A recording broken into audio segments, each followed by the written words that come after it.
Uno, el que es nuevo en cuanto a su naturaleza esencial. Hay unos que son nuevos en su naturaleza esencial y otros que son nuevos no por su naturaleza, sino por la intensidad con la que vienen ahora.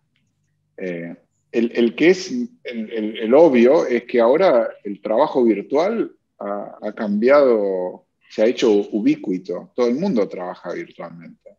Casi todo mi trabajo es virtual. Te diría, la semana pasada fue mi primera reunión presencial, que fui a Estados Unidos. Pero hacía 1 año y medio que no hacía nada presencial.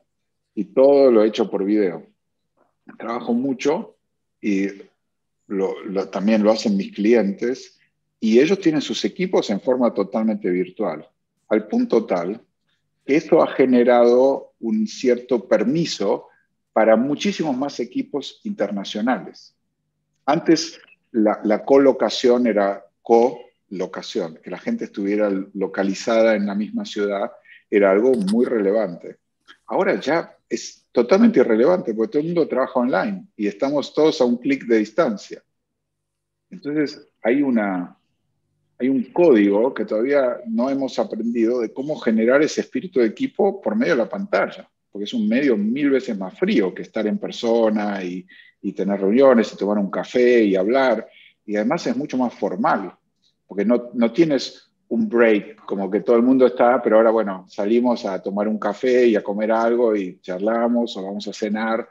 Ahora todo es trabajo, trabajo, trabajo, y trabajo con muchas distracciones de la casa, de la familia, de todo. Entonces, este es un reto muy grande para los líderes en todo el mundo, que tienen que balancear el distanciamiento social con acercamiento psicológico.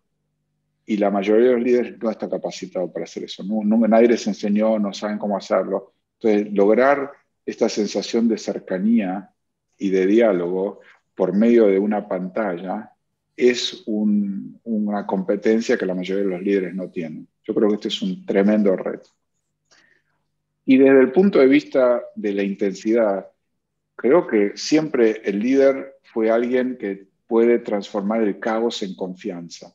Es uno de los roles del líder, tomar un mundo muy caótico y darle confianza a la gente que vamos a salir adelante, que vamos a poder hacer algo frente a esto, que nos vamos a distinguir.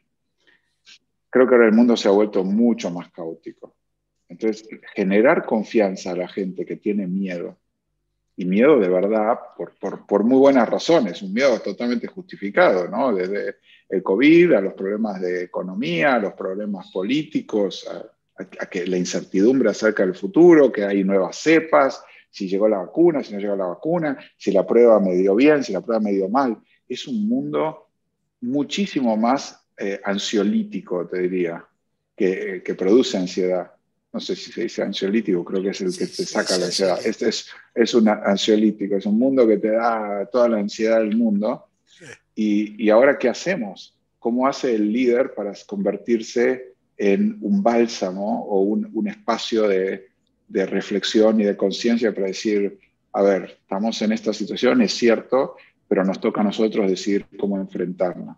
Y eso también, no creo que sea nuevo, desde que el mundo es mundo, que ha habido retos, pero la vorágine que tenemos ahora, la impredecibilidad y Si alguien me dice qué va a pasar con el mundo en 5 años, te juro que no tengo la menor idea. No, nunca me sentí tan perdido en cuanto a hacer un plan de mediano plazo.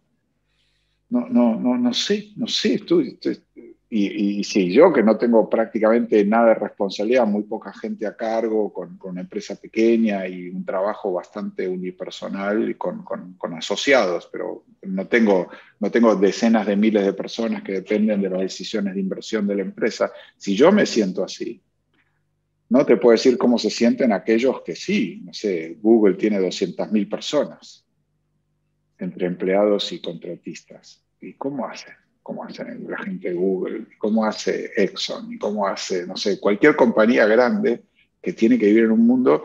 ¿Y cómo hace la gente que trabaja para esas compañías para poder mirar y decir, a ver, acá tengo una estabilidad mínima que me permite hacer un plan para mi futuro y vivir en paz. Es un reto dramático. Yo creo que esto sí es consecuencia del COVID en cuanto al mundo que nos toca vivir ahora.